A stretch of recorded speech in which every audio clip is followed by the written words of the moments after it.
เบิ่งนี่เนาะเวลาเขาตั้งได้นี่ตั้งซ้ำนี่นี่เขาจะตั้งดินให้มันยกซ้ำนี่พี่น้องให้มันยกประมาณซ้ำนี่แหละนั่นเด้ออาจารย์จะเอาไม้นี่ต่อยเบิ่งนี่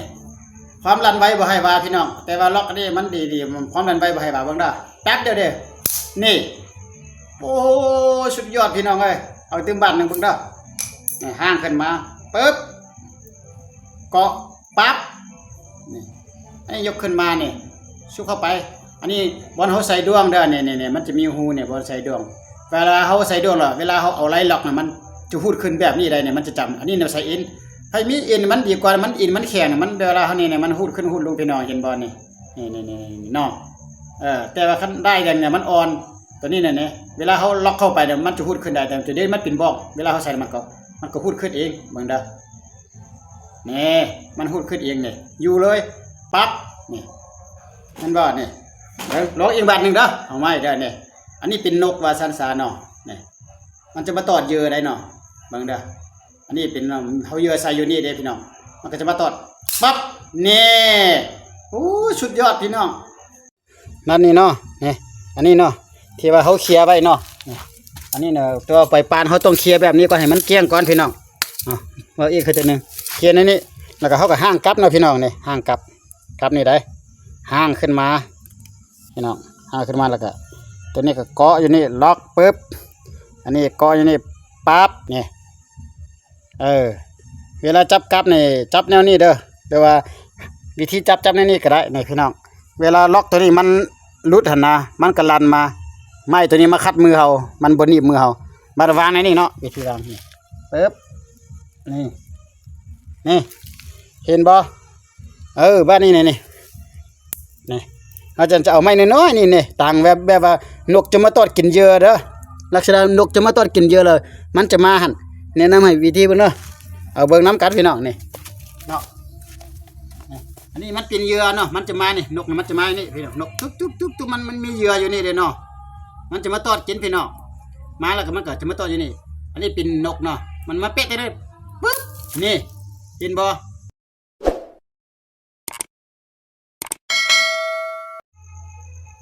ทักทายสบายดีพี่น้องที่เข้ามาติดตามนะครับเบิ่งครับชมพี่น้องอาจารย์จะมาแนะนำวิธีแปลงกับดักหนูมาเป็นกับดักนกเด้อนี่พี่น้องนี่อันนี้ตัวเก่าพี่น้องตัวเก่าเขาสามารถเอาไปใส่ห้องปีกายนี่เอาห้าบอกว่าสำนีเนาะพี่น้องนั่นนี่สำนีเลยต่อแห้งละแต่มันอยากแข็งขั้นถึงนกนั่นคอกิดเลยพี่น้องนี่เป็นบ่เนาะบ้านนี้อาจารย์ซื้อไม้3 อันพี่น้องซื้อไม้มา3 อันอาจารย์ทำการก่อนเขาซื้อไม้นะอาจารย์ก็แต่บางคนก็เอาตัวนี้ออกพี่น้องนี่ได้ล็อกอันของนะอันนี้นะพี่น้องเอาออกตัวดักหนูนี่นะบางคนออกก็ได้บ่ออกก็ได้แต่อาจารย์ออกมันรำคาญเนาะแล้วก็อาวุธของเขาก็บ่มีอย่างหรอกนี่มีครีมตัดอันนี้ครีมคือการ2 อันครีมนี้เขาจะหนีบเฉพาะเล็กกันนี้ออกเลยเนาะแล้วก็มีไม้น้อยเขาจะเฮ็ดไล่หลัดตัวนี้ตัวนี้นี่เขาบอลล็อกบอลเนี่ยนะพี่น้องเนาะอันนี้นะคัตเตอร์อันนึงแล้วมีไม้อันนี้ในตัวที่ว่าเขาจะไม่เฮ็ดกับตัวนี้พี่น้องนี่ตัวนี้ตัดเอาประมาณนี้แหละนี่ตัวนี้ยังไม่ได้ตัดเถอะยังเหลือไว้3นี่อันนี้ก็ได้ประมาณ3 อันยังได้เยอะนี่ก็3 อัน4 อันนี่แหละ3 อันเนาะแล้วก็มีใส่เอ็น50นี่เห็นป่ะพี่น้องน้องเนาะส่วน50พี่น้องเนาะเห็นเนาะ50นี่นี่เลยพี่น้องนี่50อยู่นี่แหละ50พี่น้องเนาะตัวนี้อันนึงเดี๋ยวนี้บอจันก็จะพา พี่น้องเอาตัวนี้ออกก่อนเนาะกดอื่นหมดก็ได้เอาเล็กตัวนี้ออกก่อนเล็กตัวนี้ออกเล็กหลักตัวนี้เขาไปใส่พี่น้องไหมเขาจะเอาออกเนาะเพราะว่าช่วงฤดูกาลนี่ก็เป็นฤดูกาลที่ว่าแม่นยำดักหนูนาหนูปลาใส่กำนกพอมันจะเข้าหน้าแรงเลยเด้เดี๋ยวนี้นะเอาออกนี่นะเอาเนาะ แล้วก็ตัวนี้ก็มันจะนี่เซลออกแต่บางคนก็ออกบางคนก็บ่ออกแต่ออกเลยเขาจะใส่ไม้เอา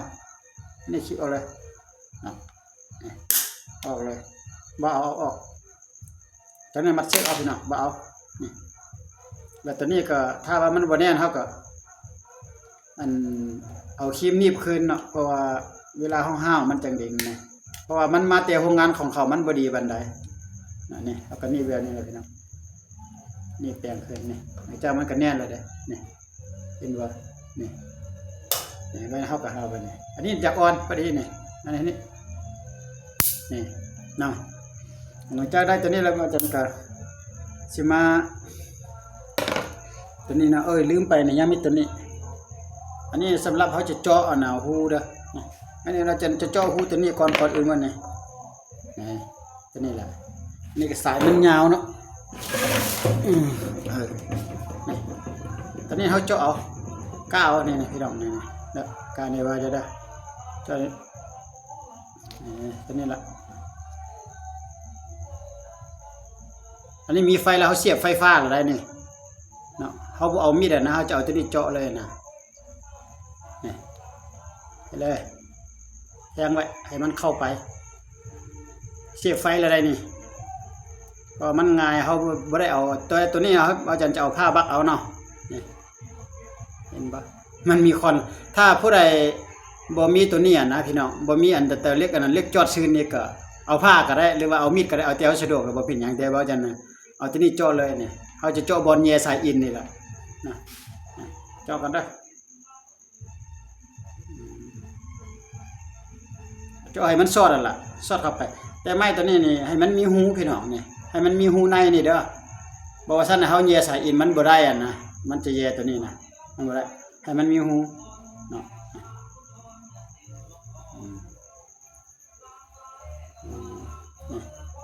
เจาะเข้าไปนี่เห็นบ่โอคอนได้นี่เนาะเพราะว่ามันมีไฟเนาะยังบ่ซอดเถอะซอดละ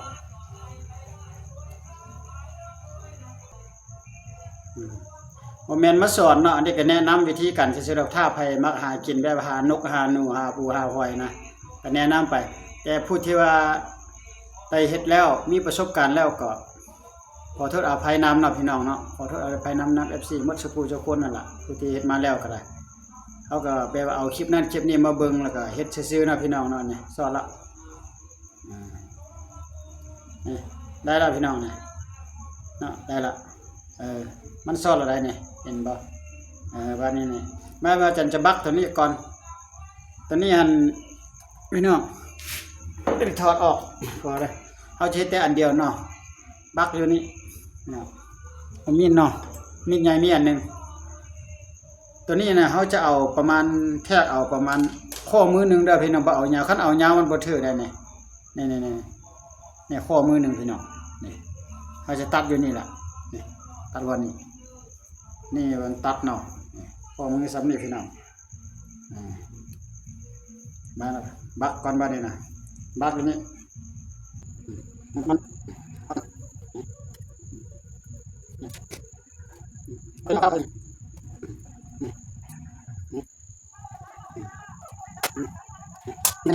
เอาตัวนี้แง่ๆหน่อยนึง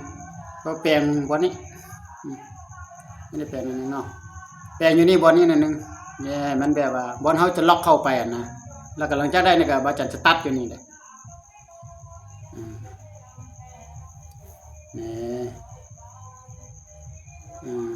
ให้มันหุบก้อนหน่อยนึงได้แล้วบัดนี้นี่เห็นป่ะได้แล้วเนี่ยสองหูตัวนี้หูไหนแย่อินอันนี้แมนหูน่ะแย่เสือกพี่น้องเนาะประมาณนี้ละ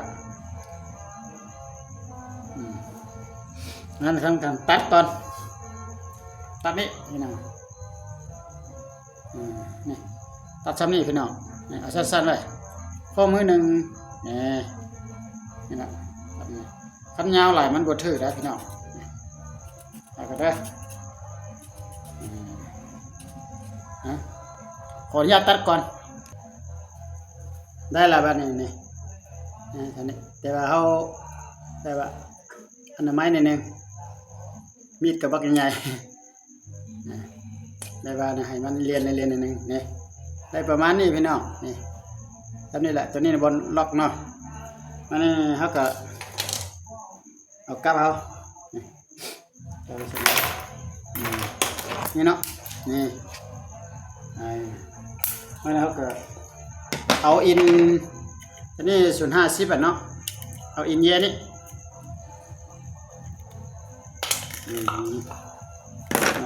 นี่เย่ตัวนี้เย่นี่ก่อนก็ได้พี่น้องนี่เย่นี่พี่น้องนี่ได้เย่ใส่หุ่นนี่นี่ละเย่ใส่หุ่นตัวนี้เย่ลงไปเข้าบ่นี่มันออกมาทางนี้แล้วนี่เห็นบ่นี่แล้วก็ตัดก่อนเนาะเอาชิ้นตัดเอาอันนี้ใส่ได้ก็ได้ตัดเพื่อไว้นี่ตัดออกมาละหลังจากออกมาแล้วเขาก็แย่ใส่หูทึงนี่เด้อแย่ใส่หูตัวทึงนี่แย่ใส่หูนี่แย่ลงไปนี่แย่ไปบ่ให้มันออกมาหูตัวนี้เด้อให้มันออกมาหูลมนี่พี่น้องนี่แล้วดึงตัวนี้นี่มันจะมีบ้องได้บาทนี่นะพี่น้องประมาณนี้นะเขาก็จะมามัดใส่กับบาทนี่นะนี่กับบเอานี่เนาะมัดใส่นี่พี่น้องบาทนี่นะวันนี้เอานี่แง่เข้าไอ้นี่ละอันนี้ก็มาใจสิ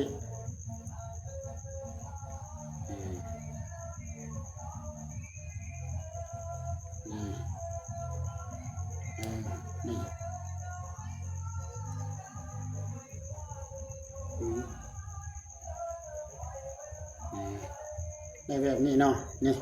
มันจะเป็นแบบนี้แต่ว่าตัวนี้ให้บ้องให้มันเหลือเด้อนี่เขาจะขึ้นมานี่เขาต้องเฮ็ดอย่างนี้นี่ให้มันมีบ้องตัวนี้พี่น้องเห็นบ่นี่นี่แต่ว่าจะเอาตัวนี้รัดไว้ตัวนี้ล็อกตัวนี้เนาะเอารอตัวนี้ล็อกไว้เพื่อไว้มันหุ่นลงกันนะก็ว่าปลาซิวมันก็ได้ละปลาน้อยภาษานี่นี่มันก็ใหญ่อยู่เนาะล็อกนี่แล้วก็เขาจะมัดติดกับนี่วันนี้นะอันมัดตัวนี้ในพี่น้องอันมัดตัวนี้นะเอาแต่เขาถนัดดอกในมัดวันนี้นะพี่น้องเขาจะเอาแต่เขาถนัดมัดกับติดกับเล็กนี่เด้อจะมัดแนวใดก็ได้เจ้าจะมัดขึ้นมัดลงก็ได้ว่าจะมัดแบบนั่นสิละนี่มัดกันบ่ยากมัดแบบนี้บ่ยากนะเป็นนั่นนี่สิ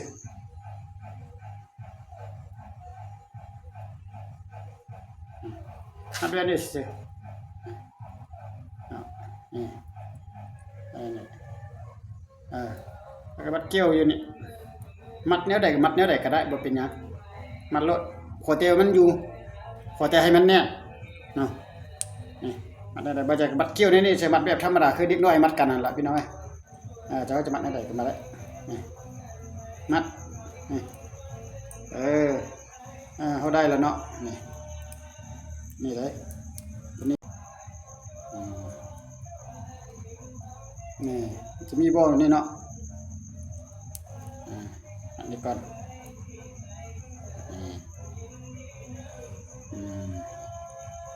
เดี๋ยวนี้เวลาบ่เป็นยังนี่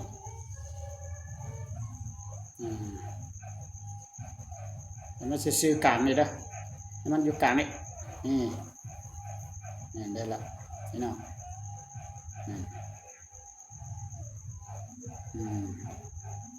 นี่ก็มัดนี่ได้ละว่านี่พี่น้องตอนนี้เนี่ยว่าเป็นยังนี่มันได้ละพี่น้องนี่อันนี้นี่มันมีบ้องอะไรนี่เห็นบ่เห็นบ่เนาะนี่มันมีบ้องทำนี่ละอันนี้ปลาซิวปลาขาวยังก็ได้เยอะซ้ำนี่ด้วงกับมันก็เข้าแล้วซ้ำนี่นะพี่น้องเนาะวันนี้นะเขาก็ตัวส่วนที่เหลือนี่ก็ตัดออกงานมันหลุดมัดอีกคอมนึงว่าเป็นยังโบกนี่มันบ่ได้ละพอเขาล็อกเมื่อกี้ละ เออมันได้ละพี่น้องตอนนี้ตัดออกตอนนี้ตัดออกเปิ๊บตัวชิ้นที่มันเหลือนี่เด้อเนาะนี่ได้แล้วแบบนี้นะนี่แล้วนั่นนี่เนี่ยเขาก็เราตัวนี้เราตัวนี้อีกพี่น้องเราตัวนี้เพื่อจะให้เป็นล็อกตัวนี้เลยเราก็เนาะเดี๋ยว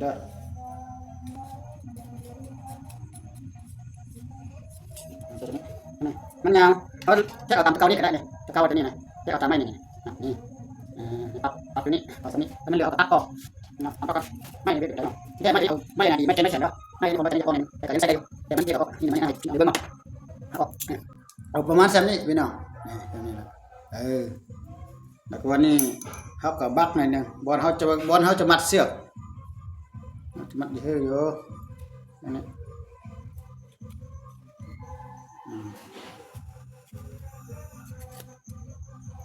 โอ้พี่น้องอยู่ทางหลังนะอยู่ทางหลังเฮือนบ่าวจันนั่นน่ะเขา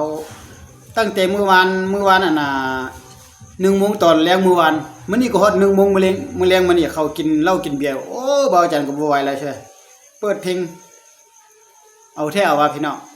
บางเทื่อจะมีเสียงเพลงเข้ามาก็บ่จักล่ะเพราะมันใกล้กับเฮือนบ่าวจันนั่นนี่หลังนาบ่ชุดนี้ซื่อๆนะพี่น้องเนาะเอาเฮ็ดอันนั้นนี่กินแท้กินว่าเบียร์ก็ได้โอ้คนเราจริงใจกินเบียร์เนาะพี่น้องไงบ่ให้ว่าล่ะเขาก็กินอยู่พี่น้องแต่กินบ่ได้หลายคือเขากินน้อยเนาะเอามึงอาจารย์หาเชือกกันเด้อวันนี้จะมาล็อกอยู่วันนี้มัดอยู่วันนี้ได้พี่น้องนะบ่ได้ทำการเอาเชือกมัดอยู่แนวนี้วันนี้นี่เชือกอะมันเป็นยังเชือกที่ว่าผู้ใดมีไม้ได้นะเอาไม้ได้มันดีกว่ามันจะแน่นแล้วก็จะอยู่โดนนะตัวนี้น่ะก็ใส่ได้อยู่แต่ว่าต้องโดนมันก็ต้องได้เปลี่ยนอีกเอาแต่ความสะดวกแล้วผู้ใดมีเนาะเชือกยังก็ได้พี่น้องบ่าวจันจะมัดคอดแบบนี้เนาะนี่มัดคอดแบบนี้แหละคอดแบบเป็นบ่วงพูดนะนี่เป็นแบบนี้แล้วมาเกาะใส่นี่แต่ขอโทษอภัยเด้อผู้ที่ว่ามีประสบการณ์แล้วก็เห็นไหมพี่น้องนี่แหละนี่มันก็บ่ออกแล้วได้พี่น้องนี่ได้ละมาเนี่ยเขาก็จะไปมัดใส่กับดักนี่ไว้เนี่ยนะนี่มัดใส่อยู่นี่พี่น้องนี่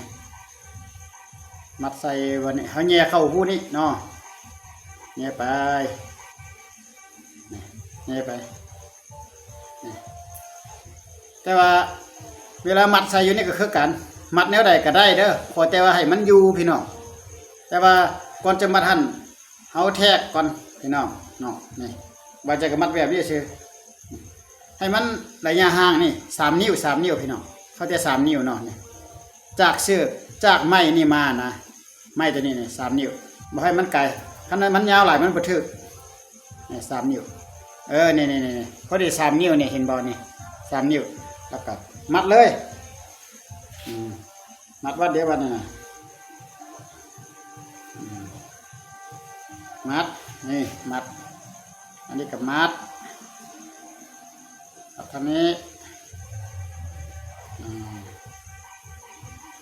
มัดทางนี้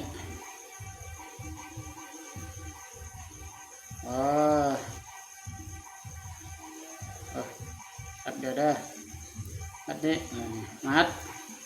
นี่มัดแล้ววันนี้นะนี่เรียบร้อยยานมันหูดบ่มัดอีกขวดนึงนี่เนี่ยได้เสือกนี่มันบ่ได้คัดง่ายๆได้เสือกนี่พี่น้องนี่ส่วนที่เหลือเขาก็จึงคอยตัดออกเผื่อไว้ไม่ได้เอากระไฟเนาะปึ๊บนี่อันนี้ก็เขาก็ตัดออกได้นี่ประมาณนี้บัดนี้นะมาเบิ้งเอาห้าวเนาะเอาตัวนี้มาแทกก่อนพี่น้องนี่ตัวนี้ยกขึ้นมาล็อกกับตัวนี้นี่มันจะพอดีได้นี่นี่วันนี้ฮะเราจะแปลงบอลนี่กันเด้อพอบอลนี่เขายังไม่ได้ซ่อมนะแปลงบอลนี่ก่อนพี่น้องให้มันอันนั้นนี่เพราะเราบอลนะเขาจะแย่เข้าหัวนะแต่มันไม่ได้เนาะ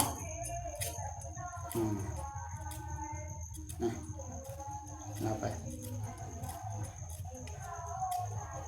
อืม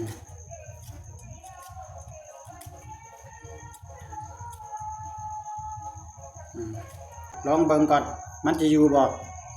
เราเบิ่งอันนี้งับเข้ามาทีนี้ยกขึ้นเวลายกขึ้นเวลาเอาห้ามพี่น้องอย่าห้าม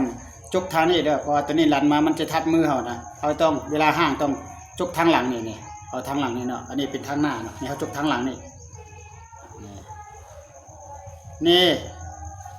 มันได้ละนี่แต่ว่าอยากเงาหน่อยนึงนี่พี่น้องอยากได้ละแต่ตัวนี้มันแบบนี้มันนอนเด้อยังนอนอยู่นี่แบบนี้มันบ่ทึกแสดงว่าไล่ล็อกตัวนี้มันยาวพี่น้องมันยาวนี่เนาะมันยาวทางสั้นเขาต้องเฮ็ดตัวนี้นี่นกนกเวลานกเข้ามานะมันสิบ่ทึกมันบ่ทึกบ่เอามันบ่แฮกคอมันน่ะนะมันจะวิดพอตัวนี้มันนอนให้มันตั้งแบบนี้พี่น้องให้มันตั้งแบบนี้นี่ตั้งคือจังเสียโดมันนี่ตั้งอันนี้ไว้เราจะอนุญาตแปลงนี้อีกก่อนเด้อนี่ระบ่ยกขึ้นมาอีกจนกว่าให้มันพอดีเขาก็แปลงเอาพี่น้องบ่ได้บ่ละเอียดบ่ได้ที่ว่าบ่อันนั้นก็นี่พี่น้องอยากได้ละบัดนี้นี่อยากได้ละนี่เข้าลึกก็ได้บ่เป็นหยังแล่นความง่ายพี่น้องเอ้ยบ่ให้ว่าได้แล้วพี่น้องนี่เบิ่งรถบัดนี้นี่เบิ่งนี่เนาะเวลาเขาตั้งได้นี่ตั้งซ้ำนี่เขาจะตั้งดินให้มันยกซ้ำนี่พี่น้องให้มันยกประมาณซ้ำนี่แหละนั่นเด้ออาจารย์จะเอาไม้นี่ต่อยเบิ่งนี่ความรันไว้บ่ให้ว่าพี่น้องแต่ว่าล็อกนี่มันดีความรันไว้บ่ให้ว่าเบิ่งเด้อแป๊บเดียวเด้อนี่โอ้สุดยอดพี่น้องเอ้ยเอาตึ้งบาทนึงเบิ่งเด้อนี่ห้างขึ้นมาปึ๊บเกาะปั๊บนี่ให้ยกขึ้นมานี่ชุกเข้าไปอันนี้บอลเขาใส่ดวงเด้อเนี่ยมันจะมีหูเนี่ยบอลใส่ดวงเวลาเขาใส่ดวงหรอเวลาเขาเอาไล่ล็อกน่ะมันจะพูดขึ้นแบบนี้ได้เนี่ยมันจะจำอันนี้เนี่ยใส่อินให้มีอินมันดีกว่ามันอินมันแข็งมันเวลาเขาเนี่ยมันหูดขึ้นหูดลงไปนอนเห็นบอลนี่นอกแต่ว่าขั้นได้เนี่ยมันอ่อนตัวนี้เนี่ยเวลาเขาล็อกเข้าไปเนี่ยมันจะพูดขึ้นได้แต่ตัวนี้มันเป็นบอกเวลาเขาใส่มันก็พูดขึ้นเองเบิ่งเด้อนี่มันพูดขึ้นเองเนี่ยอยู่เลยปั๊บนี่มันบอดนี่ลองอีกบาทหนึ่งเด้อเอาไม้เด้อเนี่ยอันนี้เป็นนกว่าซันซาเนาะนี่มันจะมาตอดเยื่อได้เนาะเบิ่งเด้ออันนี้เป็นเขาเยื่อใส่อยู่นี่เด้พี่น้องมันก็จะมาตอดปั๊บนี่โอ้สุดยอดพี่น้องนะจะไปการให้พี่น้องคืออยู่บนปลาแคมเพิ่นบ่จัดให้เบิ่งว่าวิธีการห้างแนวใดไปเบิ่งนำกันเอาบ้านนี้นี่วิธีการห้างพี่น้องเนาะวิธีการห้างกัดอยู่ป่าเนาะอันนี้แม่นข้างเฮือนเบาจันซื่อๆเด้อเนาะตัวอย่างลองเบิ่งนี่กับเอาที่เฮ็ดแล้วเนาะนี่แล้วก็เขาก็เอายกตัวอย่างเขาจะห้างอย่างนี้นี่เขาก็เอาก่อนจะห้างนะให้พวกที่ว่า FC พุทธทุกคนเนาะเคลียร์บอลนี่ก่อนเพราะว่าคือให้มันนกแบบว่ามันเด่นมาถึงนี่นะให้มันเห็นนี่นะพี่น้องเคลียร์เลยนี่เคลียร์แบบให้มันเกลี้ยงหน่อยนึงพี่น้องนี่เคลียร์เนาะมันไกลหน่อยนึงนั่นนี่เนาะนี่อันนี้เนาะที่ว่าเขาเคลียร์ไว้เนาะอันนี้เนาะตัวปล่อยปานเขาต้องเคลียร์แบบนี้ก่อนให้มันเกลี้ยงก่อนพี่น้องว่าอีกคือตัวนึงเคลียร์ในนี้แล้วก็เขาก็ห้างกลับเนาะพี่น้องนี่ห้างกลับนี่ได้ห้างขึ้นมาพี่น้องห้างขึ้นมาแล้วก็ตัวนี้ก็เกาะอยู่นี่ล็อกปึ๊บอันนี้เกาะอยู่นี่ปั๊บนี่เวลาจับกลับนี่จับแนวนี้เด้อแต่ว่าวิธีจับแนวนี้ก็ได้นี่พี่น้องเวลาล็อกตัวนี้มันรุดหันนะมันก็ลันมาไม้ตัวนี้มาคัดมือเขามันบนหนีบมือเขามาวางในนี่เนาะวิธีวางนี่ปึ๊บนี่เห็นบ่บ้านนี้นี่อาจารย์จะเอาไม้น้อยๆนี่ต่างแบบว่านกจะมาตอดกินเหยื่อเด้อลักษณะนกจะมาตอดกินเหยื่อเลยมันจะมาหันแนะนำให้วิธีเบิ่งเนาะเอาเบิ่งน้ำกันพี่น้องนี่เนาะอันนี้มันเป็นเหยื่อเนาะมันจะมานี่นกมันจะมานี่พี่น้องนกทุบมันมีเหยื่ออยู่นี่เด้เนาะมันจะมาตอดกินพี่น้องมาแล้วก็มันก็จะมาตอดอยู่นี่อันนี้เป็นนกเนาะมันมาเป๊ะได้ปึ๊บนี่เห็นบ่ไม่หักไปเลยเอาสำหรับคลิปนี้ก็เป็นประโยชน์ก็ขอฝากกดไลค์กดแชร์ฝากเป็นติดตามเลยเด้อ ก็แม่นๆนั่นดอกเป็นแนะนำวิธีซื่อๆเนาะมันมาสอนเด้อพี่น้องบ่ได้สอนบ่จันก็แต่เห็นมาจากหลายผู้หลายคนแล้วก็มาแนะนำให้กันฟังกันฮู้แล้วก็เฮ็ดต่อไปเพราะฤดูกาลนี้เป็นฤดูกาลดักหนูดักนกแต่ตัวนี้ดักหนูก็ได้เด้อดักหนูก็บ่เป็นหยังเอาเหยื่อหยังใส่นะเอาเหยื่อใส่นี่ดักหนูก็ได้ถ้าเอายักษ์นึกก็เอานึกมาใส่ต่อดักหนูก็ได้ดักนกก็ได้เนาะบ่เป็นหยังเอาขอบใจที่เข้ามาเบิ่งรับชมพี่น้องเบิ่งแล้วก็ฝากไลค์ฝากแชร์ฝากติดตามให้ได้เป็นวิธีดีๆมาแนะนำให้กันฮู้ให้กันเฮ็ดพี่น้องเอ้ยสายที่มักลาหาอยู่หากินนั่นแหละเอาขอบใจพี่น้องบ๊ายบายพบกันคลิปต่อไปสวัสดีครับ